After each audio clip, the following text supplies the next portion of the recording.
Сәлеметсіздер ме 4 сынып оқушылары, бүгінгі видеода жаратылыстану пәнінен 3-ші тоқсанға арналған БЖБ 2-ні түсіндіріп беретін боламын. Бізде заттар және олардың қасиеттері бөлімі бойынша алынатын болады.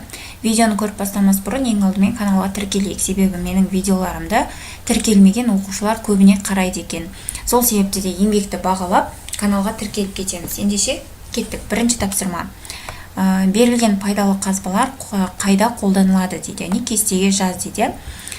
Мен мұнда түсінікті болу үшін сендерге мына жерге жазып қойдым. Бірінші бор дейді. Бұл не үшін қажет? Бізге тақтаға жазу үшін қажет. Келесі тоз тағамға дәм беру үшін керек. Келесі көмір жылу беру үшін жағылады.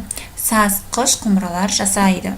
Әктас сырлау үшін әкті қолданады. Мұнай, газ, бензин алу үшін қолданылады.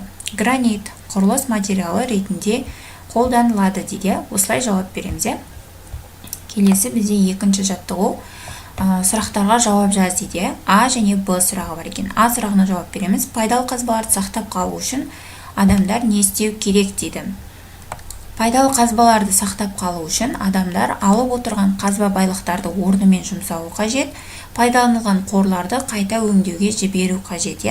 Келесі екінші Б сұрағы, пайдалы қазбаларды неліктен қорғау керек дейді.